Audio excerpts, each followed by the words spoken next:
Eu vi entrar também. O que ele está fazendo aqui? Pensei. E continuei subindo, passei o lustre e parei um pouquinho antes de chegar ao teto. Sentia-me como se fosse um pedaço de papel que alguém havia lançado para cima. De lá do alto eu olhava para baixo e via tudo o que estava acontecendo. Meu corpo estava à vista, deitado na cama e cercado por enfermeiras. Ouvi uma delas dizer: "Meu Deus, ela morreu." Vi outra enfermeira fazendo respiração boca a boca em mim e fiquei olhando para sua nuca. Aliás, nunca mais me esqueci do estilo meio curto de seu corte de cabelo. Vi trazerem uma máquina para dar choque em mim. Via que a cada choque meu corpo pulava na cama, chegando mesmo a ouvir o barulho dos ossos. Foi a coisa mais horrível que vi até hoje. Vi-os golpeando meu peito e massageando meus braços e pernas. Então perguntava-me, por que todo esse trabalho, se eu estou tão bem? Note nessa narrativa ao que eu me referia quando disse que nossa consciência não está presa no cérebro como um pássaro na gaiola. Antes de essa senhora sair do corpo, sua consciência se manifestava através do cérebro físico. E, quando o coração e o cérebro cessaram seu funcionamento normal, sua consciência e seu perispírito saíram do corpo físico, intactos, e continuaram sua existência independentemente, sem precisar dele. Se você tivesse sido uma daquelas pessoas que atendiam essa senhora e tivesse visão psíquica, ou segunda vista, como se diz no espiritismo, você teria se maravilhado com o que ocorria no plano extrafísico. Quando ela disse que se sentiu saindo do corpo físico, você veria ao redor da cabeça uma substância sutil, como se fosse uma névoa. A princípio, sem forma, mas logo você veria se formar a cabeça, os cabelos, o rosto, os olhos, as orelhas. Em seguida ombros, torso, braços, e logo um ser totalmente novo iria se libertar, uma autêntica réplica da forma física que jazia inerte no leito. Você a veria deslizar entre o colchão e a grade da cama. Em seguida, flutuando em direção ao teto, graciosa e suavemente, na mais absoluta liberdade, objetos materiais não impondo resistência alguma ao seu corpo perispiritual. Não mais regido pela lei da gravidade, agora em seu perispírito imortal, pairava no espaço como uma pluma soprada em suave brisa. Nesse momento algo chamaria sua atenção. Olhando aquele corpo espiritual flutuando sobre você, veria uma incrível semelhança com o corpo físico abaixo, com algumas melhorias. Pele bem mais suave, rosto rejuvenescido, dentes alvos e perfeitos seriam alguns aspectos visíveis de sua aparência renovada. Ela poderia ter emergido à realidade extrafísica com roupa similar à que vestia o corpo físico do qual acabara de se retirar, porém de um material mais refinado que a seda, ou da mesma maneira que veio à Terra quando aqui reencarnou, nua como um filhote de passarinho. Independentemente do que cobria o perispírito, se algo o cobrisse, você teria certeza de que havia uma conexão com o corpo lá embaixo. Se um ser querido que já deixou a Terra fosse aparecer para você, é assim que você o veria, pela aparência de sua última encarnação. Assim você o reconheceria. Olhando mais uma vez entre os dois corpos, o físico e o flutuante traço, outra coisa lhe chamaria a atenção. Você veria que algo os conectava, um cordão energético de tonalidade prateada que, pela curta distância entre os dois corpos, se assemelhava ao cordão umbilical de um recém-nascido. Uma ponta estaria ligada à fronte, à garganta ou à região abdominal do corpo físico, e a outra à nuca do perispírito. Observando mais atentamente, você veria que esse cordão não é estático. Pareceria pulsar com energia que corria do perispírito ao corpo físico, fonte de vida que o mantém íntegro. Perguntada sobre o que havia visto no Ti quando estava fora do corpo, Sally disse-me muito mais coisas que apenas seu corpo na cama, conectado a fios e monitores. Aliás, ela me pegou de surpresa. Eu tinha ideia de algumas perguntas que faria, mas essa não me passou pela cabeça. Raramente ouve-se esse detalhe em relatos de EQM. Que mais lhe chamou a atenção? Indaguei. HMM. O cordão, respondeu. Nos monitores. Não. Havia um cordão que saía do corpo e vinha em minha direção. Acho que na nuca. Como era esse cordão? Parecia um tipo de corda. Tinha cor? Parecia prateado. Se nesse momento em sua observação você parasse para fazer uma analogia entre o nascimento de um bebê para a vida física e o que acabara de ver nesse episódio de EQM, chegaria a uma surpreendente conclusão. O nascimento e a morte são eventos similares, com destinos opostos. A criança que nasce acaba de sair do mundo espiritual para mais uma jornada de aprendizado no mundo físico. O corpo que morre liberta o espírito que estava na Terra nessa jornada de aprendizado, e o devolve ao mundo espiritual, nossa verdadeira pátria. Você já deve ter ouvido a famosa frase de Pierre Teilhard de Chardin: nós não somos seres humanos passando por uma experiência espiritual, mas sim seres espirituais passando pela experiência humana. Agora você sabe o que ele quis dizer com isso.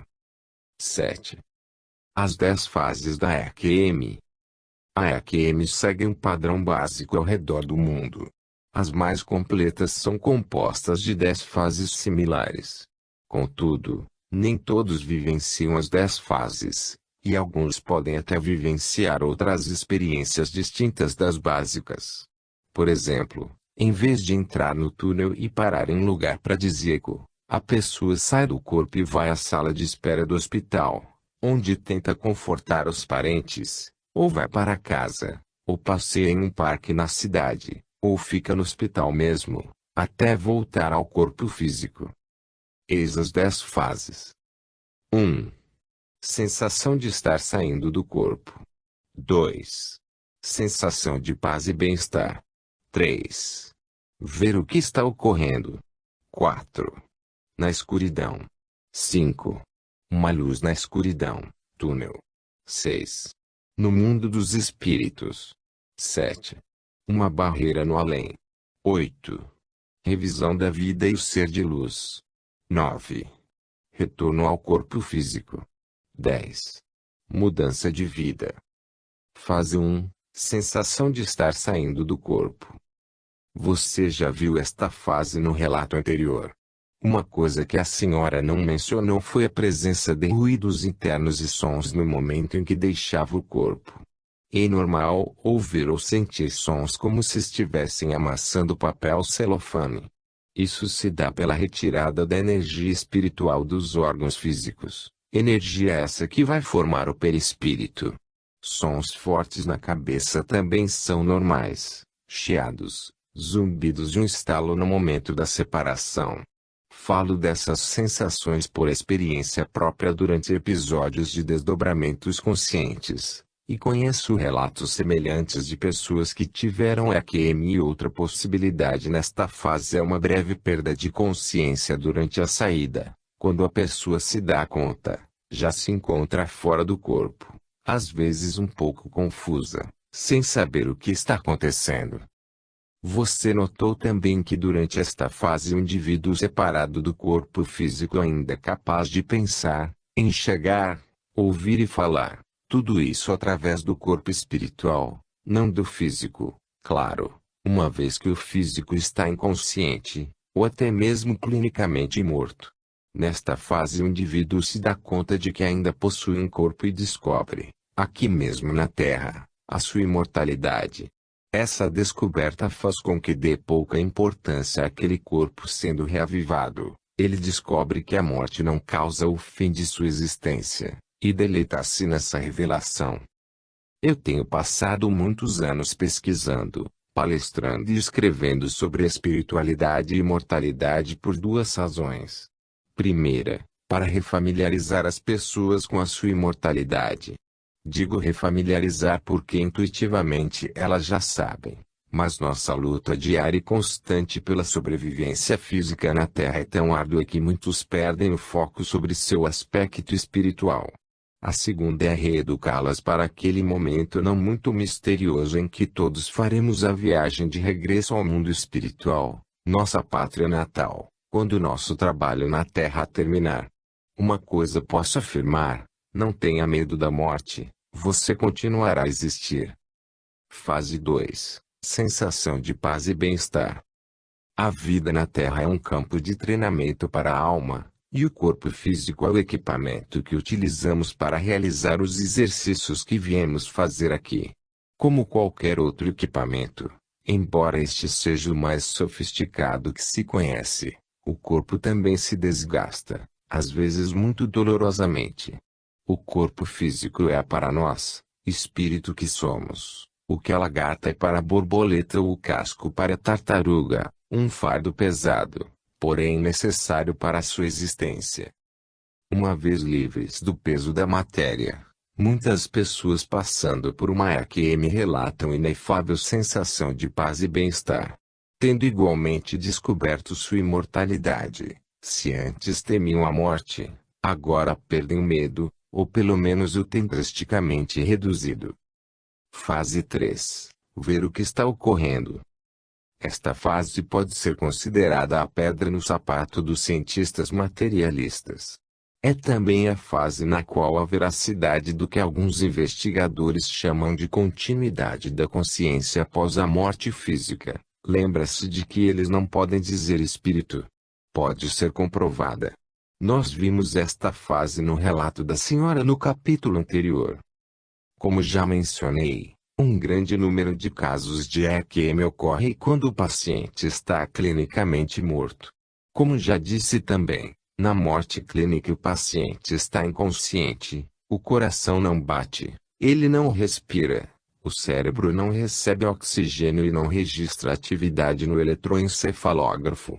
Portanto, o lobo occipital, localizado na parte posterior do cérebro e responsável pela visão, também está inativo, não recebe nem processa informação visual.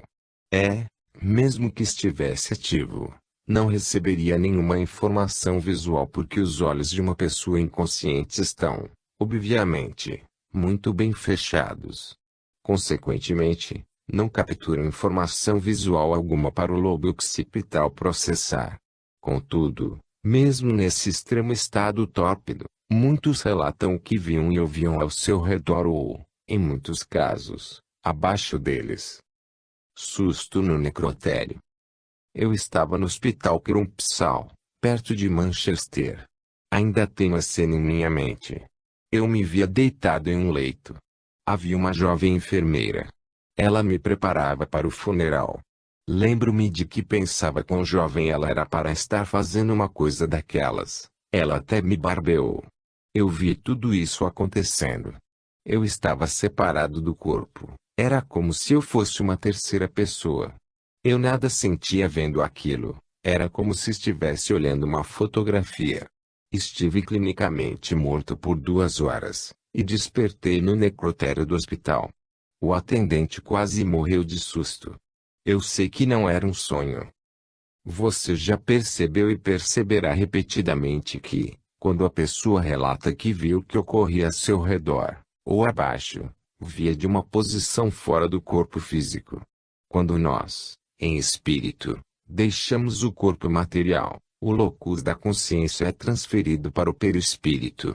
A consciência não mais está confinada ao cérebro, uma vez que este pode nem estar funcionando. Essa transferência de consciência do físico para o não físico é o mais eloquente indicador de que a consciência não é um subproduto do cérebro e pode muito bem operar sem ele. Existem 2 campos de cientistas na investigação da EQM, os que querem comprovar que a consciência continua a operar após a morte do corpo e os que querem negar tal possibilidade. Os que querem comprovar esforçam-se para confirmar a veracidade das informações fornecidas por aqueles que passaram pela EQM e os que querem negar nem se preocupam em ir mais a fundo. Simplesmente dizem que são sonhos, alucinações, ou fantasias criadas pelo cérebro para reduzir o temor da morte, e por aí vai. Não levam em consideração que um cérebro clinicamente morto não consegue produzir sonhos, alucinações ou fantasias neuronais. E eles deveriam saber disso melhor que ninguém. Não são neurocientistas. Fase 4. Na escuridão. Nas fases anteriores você notou que as pessoas, fora do corpo, permaneceram no ambiente físico. Por isso viram o pessoal médico, equipamentos e procedimentos sendo utilizados nos esforços de reavivamento. Resumindo, não saíram da dimensão física. Nos casos em que entram na dimensão espiritual ou extrafísica, muitos relatam um breve período de intensa escuridão. Aqui voltamos à experiência de Celi. Continuando nossa entrevista, perguntei: Você ficou no TI o tempo todo? Não, respondeu. Às vezes eu saía. No hospital? Não, fora. Na cidade? Não, para outro lugar. Poderia explicar? A primeira vez, senti sede, então saí do quarto para procurar água. Aqui você pode estar se perguntando por que ela sentia sede se estava em seu perispírito. Mas existe uma explicação plausível. Quando ainda estamos conectados ao corpo físico, ou até mesmo em casos de desencarne recente, podemos levar fortes impressões da vida física, sede, fome, frio, dor, ou até mesmo plasmar ferimentos no perispírito. Aonde você foi? Indaguei a Celi. Não sei exatamente. No início estava muito escuro, escuridão por toda parte. Depois disso, Celi vivenciou a fase seguinte, e prosseguiu. Fase 5, uma luz na escuridão/túnel. Estava para voltar ao quarto quando notei um ponto de luz. Fiquei olhando para ele e tive a sensação de que deveria segui-lo. Mas não tenho certeza se era eu que caminhava em sua direção ou se a luz é que vinha ao meu encontro, e ia aumentando à medida que se aproximava. Era uma luz intensa e cheia de paz. De repente toda a escuridão desapareceu e eu estava em um imenso campo verde cheio de gente vestida de roupa branca. Você reconheceu alguém? Não. Interagiu com eles? Também não. Eu fiquei lá um pouco e de repente estava de volta ao TI. Você só foi uma vez? Não, várias. Sempre ao mesmo lugar? Sim. Celi não mencionou isso, mas muitas pessoas quando veem essa luz intensa temem que possa ferir seus olhos. Tal preocupação é igualmente um sinal da forte conexão com o corpo físico. Depois se surpreendem quando a olham diretamente e nada acontece. É comum também a pessoa se aproximar da luz e ver-se na entrada de um túnel e por ele viajar em grande velocidade, até chegar. Fase 6. No mundo dos espíritos. Um aspecto muito interessante sobre a luz e o túnel é que ambos conduzem a pessoa em Akemi a um local identificado como espiritual. Chegando lá, muitos reencontram entes queridos ou amigos desencarnados, ou outros seres espirituais que podem não reconhecer. Quanto à escuridão, fase 4, que precede a visão da luz, parece se tratar de algum tipo de barreira entre a dimensão física e a espiritual, sendo a luz ou túnel passagens ao mundo dos espíritos. Em todos os casos que conheço pessoalmente e em todo o material que estudei desde o início das investigações do fenômeno, jamais encontrei um caso sequer em que a pessoa em Akemi, depois da luz ou túnel, se encontrasse em um lugar não espiritual. E tem mais. Ninguém relata haver visto entre os espíritos entes queridos ou amigos que ainda viviam fisicamente. Todos os que viam estão desencarnados. Essas são fortes evidências de que a Akemi é uma ocorrência espiritual que tem lugar fora do cérebro e fora da dimensão física. E não dentro do cérebro inativo como insistem os detratores do fenômeno. Um cérebro inativo, como mostra o eletroencefalógrafo, sequer produz a mais lenta das ondas, muito menos experiências tão espetaculares como vimos acima, e outras ainda mais, como veremos mais adiante. O campo verdejante com que Celi se deparou ao ver dissipar a escuridão é um aspecto comum nos relatos de Akemi. O caso abaixo é outro exemplo. Um gostinho do paraíso. Vi-me então numa linda paisagem. A grama era mais verde do que qualquer verde na terra. Tinha uma luz, um brilho especial. As cores eram indescritíveis. As cores da terra são monótonas em comparação. A luz era mais brilhante do que se consegue imaginar. Palavras não são capazes de descrevê-las. É uma luz paradisíaca. Nesse lugar vi pessoas que já haviam morrido. Palavras não foram proferidas, mas era como se eu soubesse o que elas estavam pensando e, ao mesmo tempo, percebia que elas também sabiam o que eu estava pensando. A paz que eu sentia transcende a compreensão. Era uma sensação maravilhosa. Sentia-me uno com todas as coisas. Eu vi Jesus, mas a luz que dele emanava era tão intensa que era capaz de cegar. Não queria sair de lá, mas alguém, senti como se fosse meu anjo guardião, disse: "Você precisa voltar, seu tempo na Terra ainda não terminou." Senti um tipo de vibração, e estava de volta ao meu corpo. É possível que você já tenha sentido esse tipo de vibração, mesmo que não tenha tido uma EQM, dando-se frequentemente quando se está dormindo ou em relaxamento profundo. É uma ocorrência normal quando o perispírito se prepara para deixar o corpo físico, ou quando esse retorna. Fase 7. Uma barreira no além. Esta fase apresenta um paradoxo peculiar. Quase toda a humanidade, com raríssimas exceções, teme a morte. Inclusive, obviamente, a pessoa que teria uma EQM então, ela passa por uma EQM, descobre que a vida continua, vê-se em um ambiente espiritual de imensa beleza, reunida com seres queridos que pensava desaparecidos para sempre. Depara-se com uma barreira e sabe, intuitivamente, que se transpassá-la não mais retornará à vida física. E mesmo assim são tentadas a prosseguir, mesmo sabendo que seria o fim de sua história terrena. A barreira pode ser tangível ou intangível, ou seja, em lugar de vê-la, a pessoa em EQM sente que, se passar, vai ficar lá. Então entra o paradoxo. Antes de saber o significado da morte, temia e não queria morrer, mas, ao descobrir que não morre, insiste em ficar, o que causaria sua morte física. A barreira pode ser representada de várias maneiras: um rio, um portão, uma ravina ou uma cerca no além. Eu morri durante uma parada cardíaca, e logo estava em um campo ondulado. Era lindo, tudo era de um verde intenso, um tom distinto do de qualquer coisa na terra. Havia luz, linda luz, todo ao meu redor. Olhei adiante e vi uma cerca à distância. Caminhei em sua direção. Havia um homem do outro lado, que vinha a meu encontro.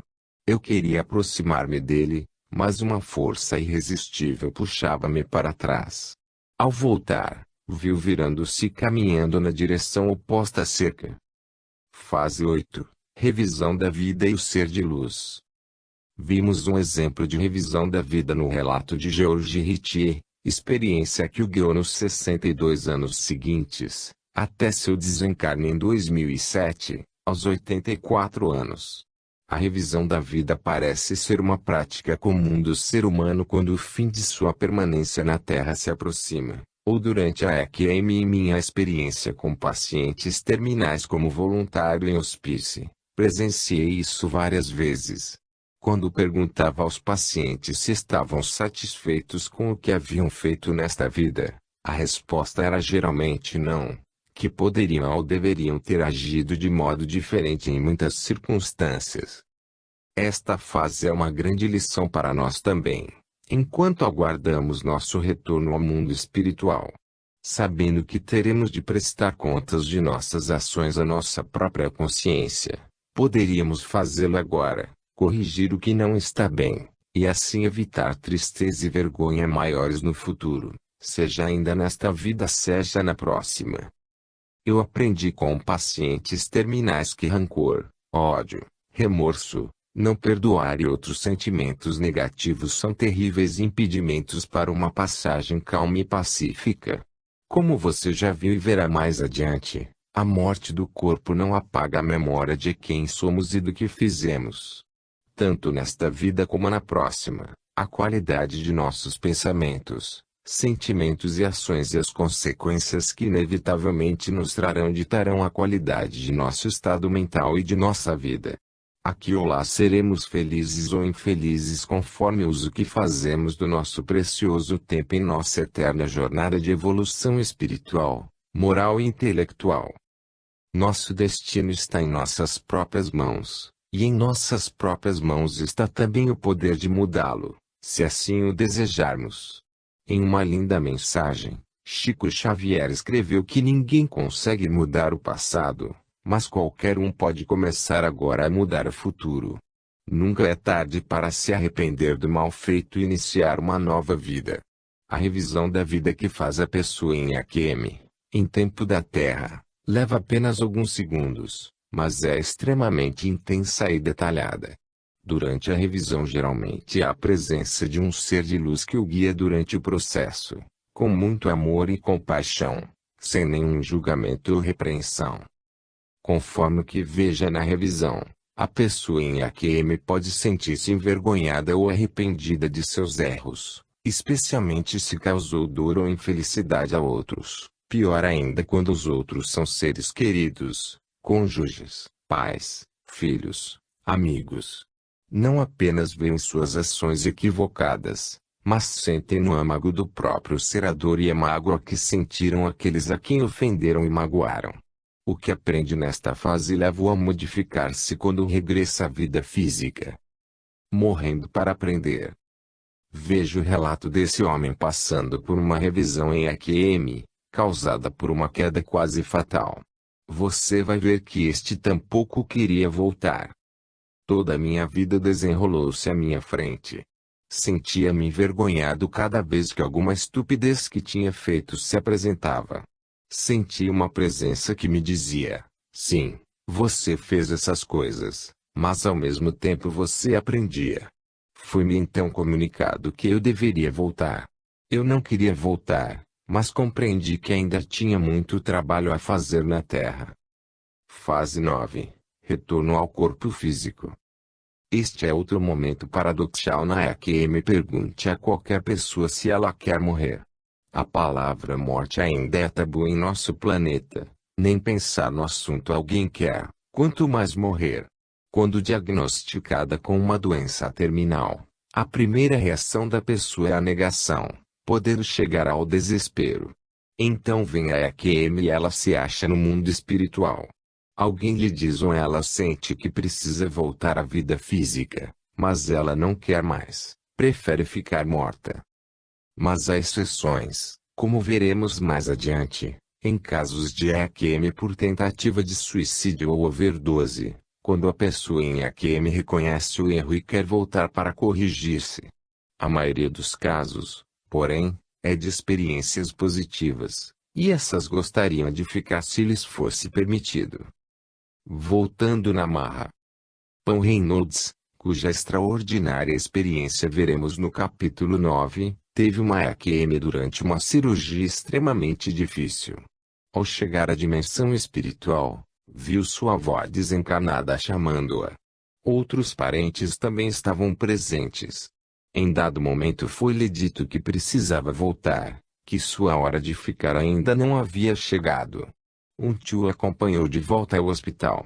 Quando Pan viu o corpo na mesa de cirurgia, ela se apavorou e recusou-se a entrar.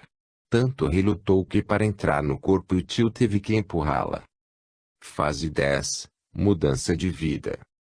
É comum, como vimos no relato de George Ritchie, a pessoa em AQM dizer que ao se aproximar do ser de luz este lhe pergunta: o que você tem feito de sua vida para me mostrar? Essa pergunta, sobretudo se a vida até então não tem sido vivida em grande nobreza moral, pode ter um efeito doloroso, mas esclarecedor ao mesmo tempo.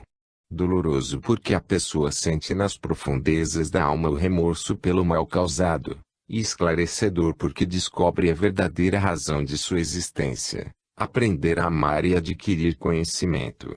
Emmanuel, por intermédio da mediunidade de Chico Xavier, Disse que o amor e o conhecimento são as duas asas que nos conduzirão à perfeição infinita. E os relatos de EQM corroboram essa afirmação. Uma vez de regresso à vida física para dar continuidade ao aprendizado terreno, a maioria dessas pessoas muda sua vida radicalmente. Primeiro, perdem ou sentem reduzido temor à morte. Próximo ao final de minha entrevista com Celie, perguntei se ela tinha medo de morrer. Nenhum, respondeu. A vida continua, acrescentou. Outra mudança positiva é tornar-se mais amáveis e mais tolerantes com as pessoas, uma vez que descobrem a grande irmandade que é a humanidade. Perdem também ou veem reduzido o fascínio pelo materialismo, direcionando mais seu tempo e energia a serviço do bem e em auxílio ao próximo. Sua nova visão da vida é que esta é um presente divino, a ser apreciado a todo momento. Em muitos casos a necessidade de adquirir conhecimento torna-se urgente, até mesmo motivando a retomada de estudos acadêmicos. Compreendem também a importância do aspecto moral, e esforçam-se para realizar os ajustes necessários. Essa descoberta que fazem durante a EQM é um dos ensinamentos do Espiritismo que, se colocado em prática, facilitará muito nossa vida, tanto a atual como as futuras. O espírito deve avançar em ciência, conhecimento, e em moralidade, e, se ele não progride senão num sentido, é necessário que progrida também no outro para alcançar o alto da escala. E, quanto mais o homem avança na sua vida atual, menos as provas seguintes são longas e penosas. Dentre essas mudanças, há relatos de pessoas que, ao regressar, descobriram talentos artísticos que até então desconheciam, e também casos de desenvolvimento psíquicos espontâneos, tais como clarividência ou cura magnética. Os efeitos positivos da EQM levaram o Dr. Samparnia, o mais ativo investigador desse fenômeno na atualidade, a falar da importância de mapear as áreas do cérebro envolvidas na produção da EQM, mas porque ele acha importante tal mapeamento. Em sua visão médica materialista, para desenvolver medicamentos que estimulem essas áreas e recriem os efeitos positivos da EQM, tratando assim problemas psicológicos e psiquiátricos. A que você deve estar se perguntando, como eu fiz ao ler essa ideia de Parmia, sem muitos casos de EQM o cérebro nem apresenta atividade. Obviamente a EQM não ativa nenhuma parte do cérebro. E se o fizesse haveria manifestação de atividade no eletroencefalógrafo. Portanto, nenhum medicamento vai provocar os efeitos positivos da EQM. O que provoca a EQM, isto é, a emancipação do espírito, não é a atividade do cérebro ou do corpo. Muito pelo contrário. É a inatividade de ambos. Para induzir uma experiência fora do corpo, por exemplo, e falo isso por experiência própria a primeira coisa a se fazer é reduzir tanto a atividade física como a mental. O corpo precisa entrar em estado de torpor, o que reduz a atividade cerebral, e quando se deixa o corpo físico as funções cognitivas são imediatamente transferidas ao perispírito, e o corpo físico entra em catalepsia, uma espécie de paralisia, até o retorno do espírito que o mantém vivo. Durante a EQM, o corpo está tórpido, o cérebro está inativo em certas condições, o que facilita ainda mais a pessoa, ser espiritual que é, retirar-se momentaneamente, ou permanentemente, quando findar seu trabalho na Terra. Mas se o Dr. Samparnia, um médico renomado, respeitado e ativo investigador do fenômeno, sabe que em muitos casos não há atividade cerebral, por que dá essa sugestão?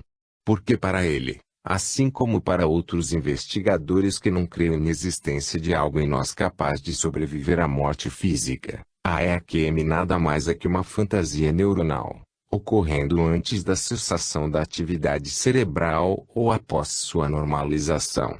Mas nunca durante o período de inconsciência.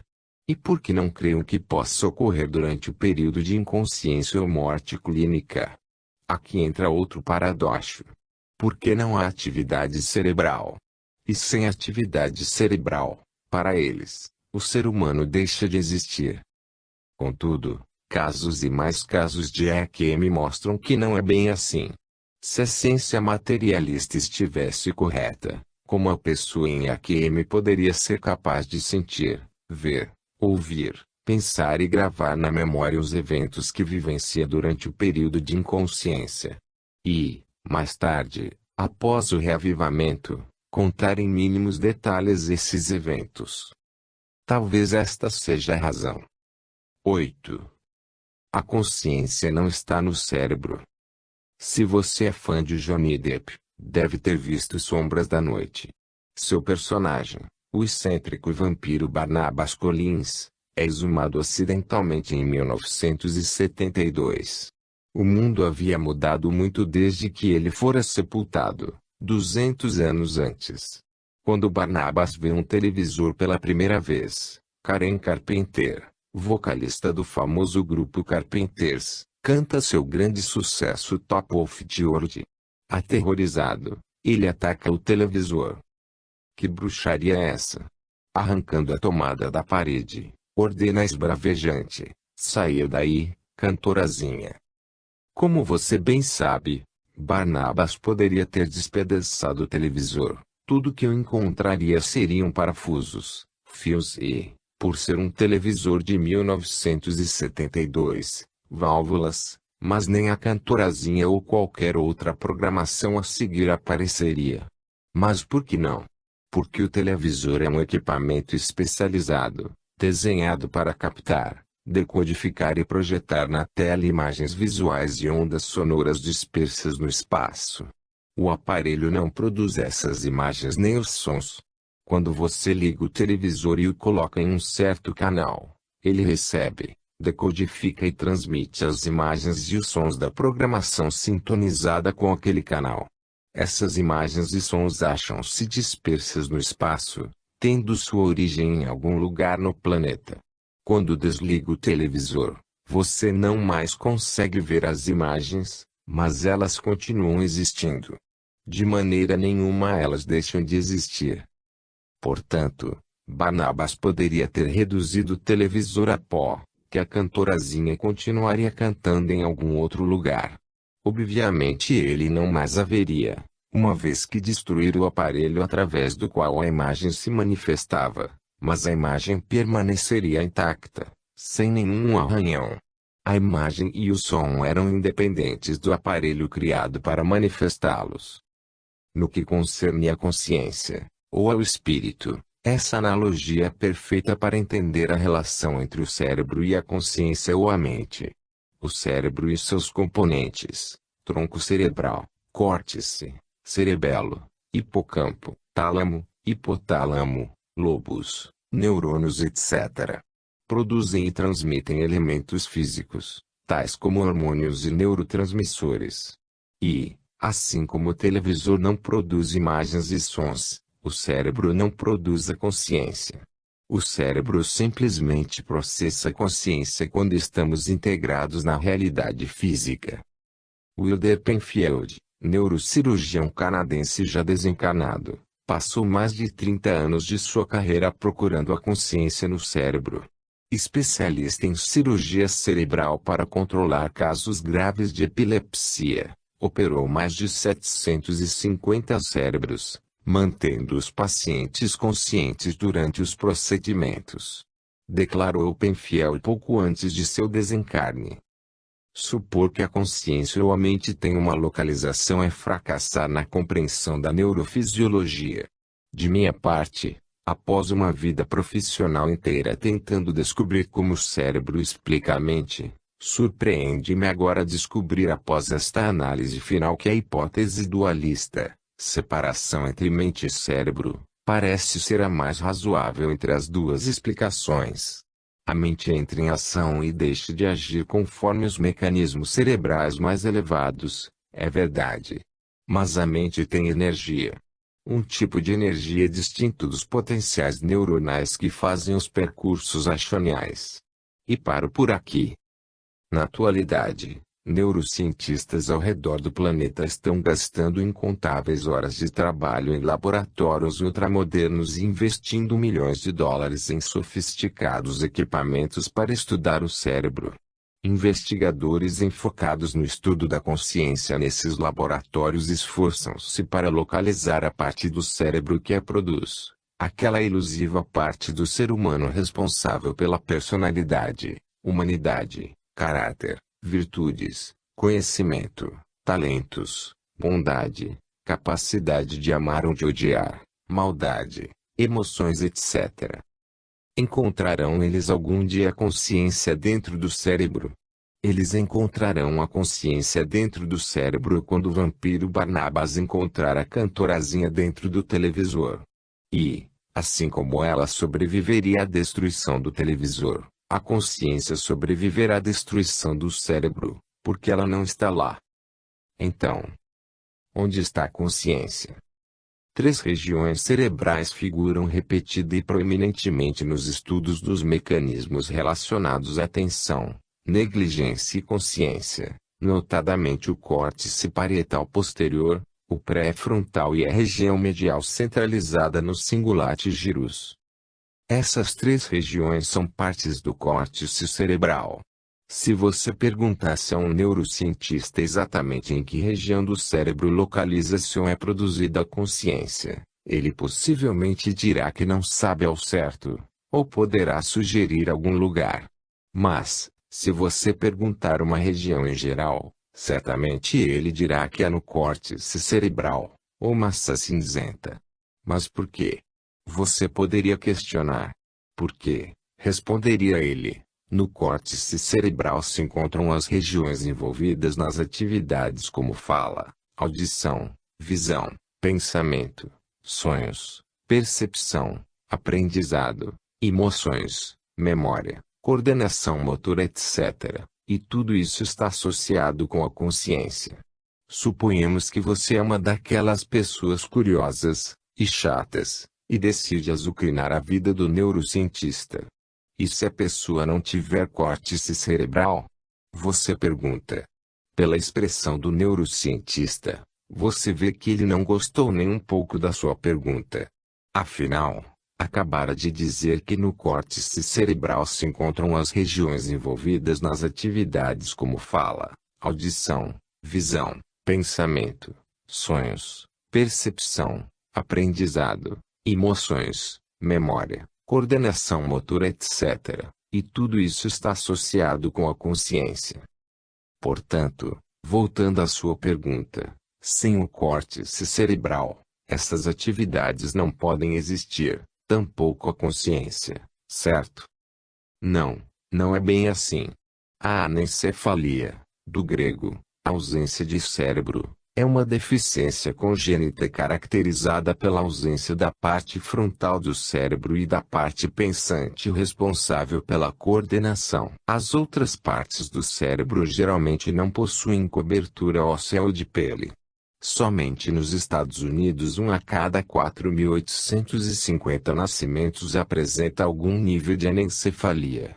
Como veremos mais adiante, muitas dessas crianças mesmo sem o córtex cerebral possuem consciência, pelo menos o suficiente para desafiar os preceitos da neurologia convencional que afirma que sem o córtex não há vida cerebral.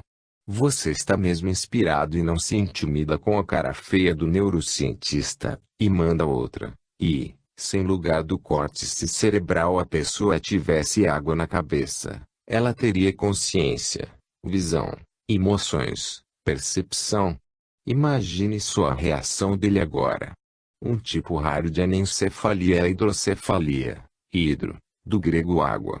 Na hidrocefalia o córtex cerebral, e seus hemisférios responsáveis pela consciência, está ausente e é substituído por bolsas cheias de fluido cerebrospinal.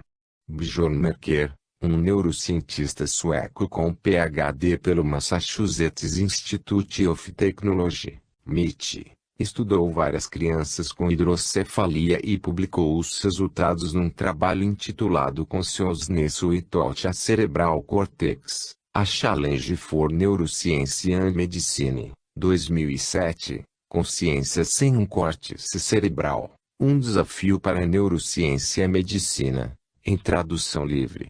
Relatou Merker sobre suas observações.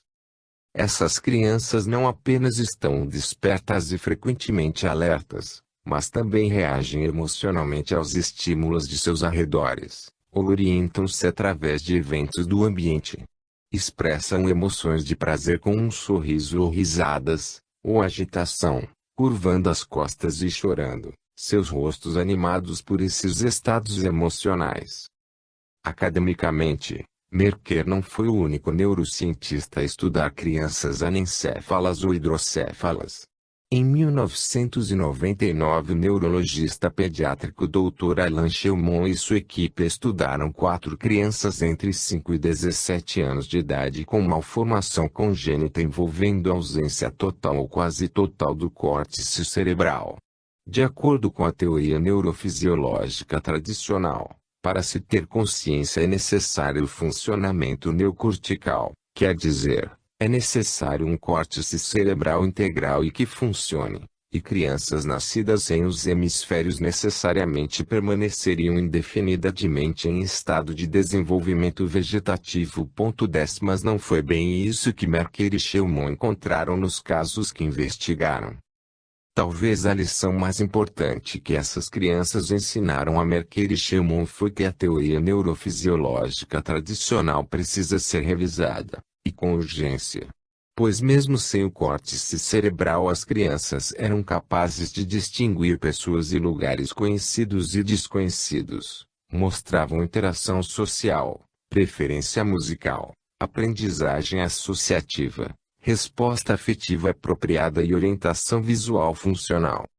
Contudo, de acordo com a teoria neurofisiológica tradicional, essas reações não seriam possíveis porque essas crianças não possuíam córtex cerebral, o qual, pelo seu entendimento, produz a consciência. Mas, desafiando essa teoria, essas crianças apresentavam alguns níveis de consciência mesmo sem córtex. E isso mostra claramente que a consciência não é produzida pelo cérebro. E tem mais. Para se ter visão, em qualquer nível, não é necessário apenas um par de olhos saudáveis. É necessário também um lobo occipital saudável, diz a neurofisiologia. A informação visual é transmitida pelos olhos e processada no lobo occipital, localizado na parte posterior do córtex. Impulsos das retinas de ambos os olhos são recebidos por essa parte do córtex, o que nos permite ver. Aprendemos também com a neurociência que danos causados no córtex visual, localizado na superfície do lobo occipital, podem resultar em cegueira devido aos orifícios do mapa visual.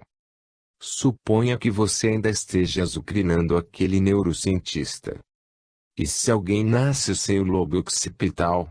Você pergunta. Ou sem o córtex visual? Ele poderia enxergar? Você já deve ter ouvido nosso famoso ditado em terra de cegos: quem tem um olho é rei. Vamos supor que 2 pessoas não possuam lobos occipitais e córtex visual saudáveis, mas tenham uma pequena parte destes, bem rudimentar, e outras 2 não tenham absolutamente nada. Mesmo sem ser neurologista, convencional ou não, não hesitaríamos em crer que as 2 pessoas que possuem aqueles pequenos fragmentos é que seriam reis dos 2 que não têm nada. Se um desses grupos fosse ter visão, ou, desafiando ainda mais a neurofisiologia, se ambos os grupos fossem ter visão, o que melhor a teria seria o grupo com pelo menos algo dos órgãos por ela responsáveis, não o que estivesse totalmente desprovido destes. Não parece ser essa a conclusão mais lógica. Mas não foi o que o Dr. Shulman e sua equipe descobriram.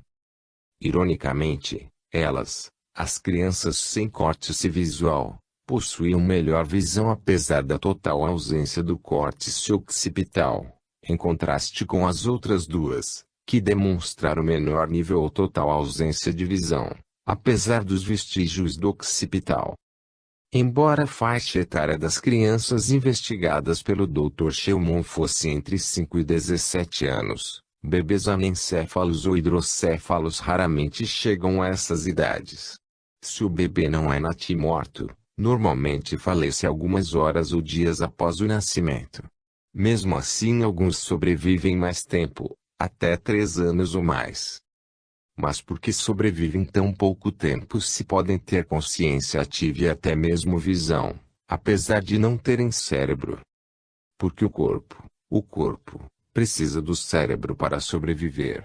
O cérebro controla todos os processos internos, tais como batimento cardíaco, digestão, respiração, sem que sequer precisemos preocupar-nos com isso.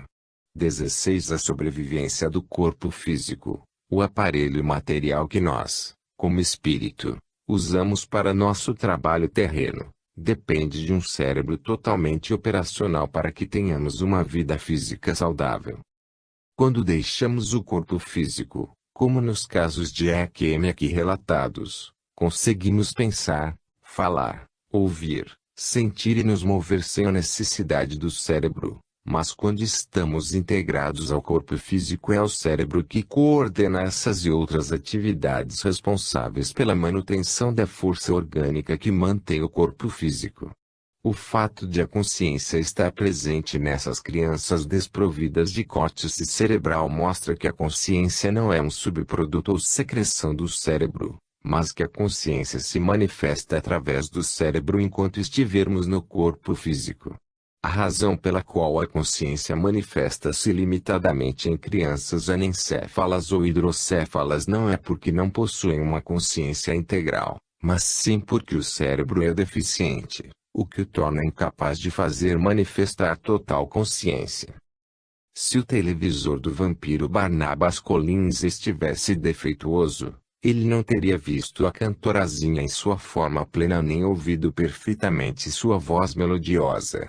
A imagem estaria distorcida, imperfeita, a voz chiando, desafinada, gaguejando muda. Contudo, o defeito não estava na imagem ou na voz que eram manifestadas, mas sim no aparelho através do qual se manifestavam. A imagem, uma entidade não física, tinha sua origem alhures, criada independentemente do aparelho, onipresente, integral e completa.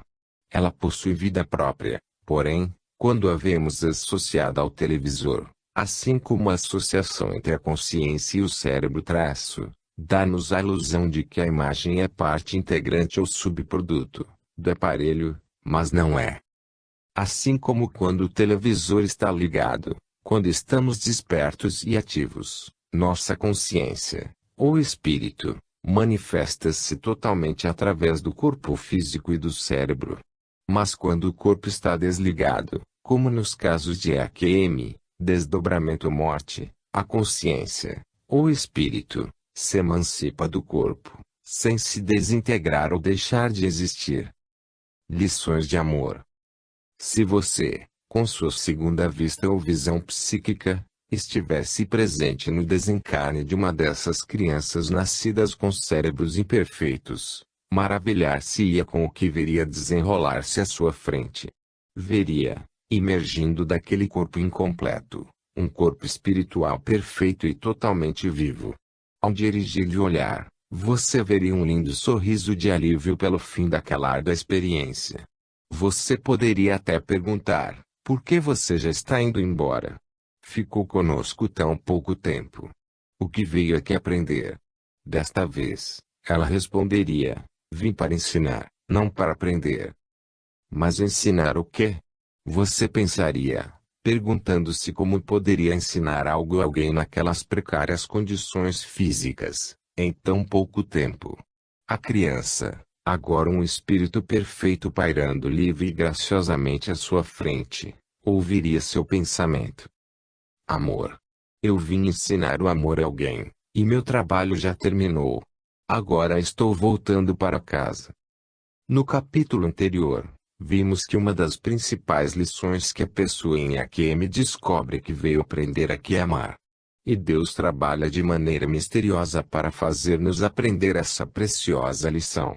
Quando você lê ou ouve o que familiares de crianças anencéfalas dizem que aprenderam com elas em seu curto convívio, É tudo sobre amor, como se elas fossem anjos disfarçados. A avó de um garoto do Colorado, que sobreviveu 3 anos sem o cérebro, não poderia expressar-se mais claramente. Ensinou sua família a amar e ser forte. Ponto. Foi nosso herói porque nos mostrou a força que temos para enfrentar qualquer coisa.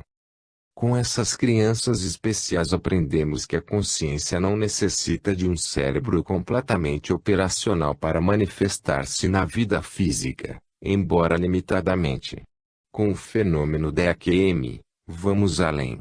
Aprendemos que a consciência pode sim manifestar-se total e integralmente, sem o cérebro, e sobreviver independentemente. Portanto, mesmo sem o corpo físico, a pessoa mantém sua identidade intacta, nada se perde e, ao contrário de a morte do corpo físico extinguir a consciência, a libera, dando-lhe mais capacidade e liberdade para transcender dimensões. Veja agora um caso extraordinário de comprovação da independência da consciência e sua sobrevivência fora do cérebro. 9. Muito além da visão. Numa manhã de agosto de 1991, às 7h15, Pam Reynolds, de 35 anos de idade, fora levada à sala de cirurgia. Ela estava desperta e, fisicamente, consciente, mas não por muito tempo. Logo viria o anestesista para colocá-la em sono profundo, apagando-lhe a consciência. Pam tinha um aneurisma na artéria basilar, localizada na parte posterior do cérebro. O procedimento era de alto risco, um erro do cirurgião ou um pequeno movimento que Pam fizesse durante a cirurgia poderia ser fatal. O cirurgião especialista era o Dr. Robert Spitzler, diretor do Instituto Neurológico Barrow, na cidade de Phoenix, no estado do Arizona. Ele e um grande número de médicos iriam trabalhar juntos na cirurgia para remover o aneurisma. Para obter alguma chance de sucesso, medidas drásticas teriam de ser tomadas, começando com a drenagem de sangue do cérebro e bloqueio para que não entrasse mais. Em resumo, o Dr. Spitzler ia fazer cessar a atividade cerebral de Pam. Ele havia desenvolvido uma técnica chamada parada cardíaca hipodérmica, alcançada pela diminuição da temperatura do corpo para 15,5 graus Celsius. Como você sabe, a temperatura do corpo é 37 graus Celsius. Nessa temperatura todos os órgãos funcionam normalmente. Abaixando-a para 15,5 graus Celsius, o coração para de bater e a respiração é interrompida, e, sem sangue indo ao cérebro, cessa a atividade cerebral. E, como aprendemos com a neurociência, cessando a atividade cerebral, o cérebro deixa de produzir a consciência, e sem consciência as atividades que dependem do cérebro, tais como visão, audição, sensação, pensamento, memorização etc., também cessam. Antes do procedimento, quando Pam já estava anestesiada, uma parte de seus cabelos fora raspada, as pálpebras foram lubrificadas e sobre elas foi colocado um adesivo, para que, caso despertasse, não conseguisse abrir os olhos. Com os olhos daquele jeito, ela nada conseguiria ver mesmo que estivesse desperta e consciente. Em cada ouvido foi inserido um aparelhinho para monitorar as células do nervo auditivo e bloquear a audição de som externo. Portanto, além de estar totalmente inconsciente pelo anestésico e, mais tarde, pela indução da parada cardíaca, os olhos de Pam estavam cerrados com adesivo e os ouvidos tapados com os aparelhinhos. Tendo esses fatos em mente, podemos apreciar melhor o que vai ocorrer com Pam quando seu coração parar.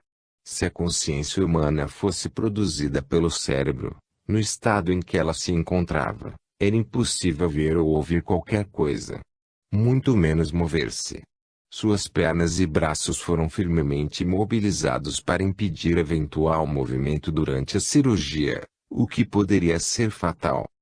No entanto, nada do que fora feito ao seu corpo físico impediu-a de deixá-lo de ver e ouvir, nos mínimos detalhes, o que ocorria na sala de cirurgia.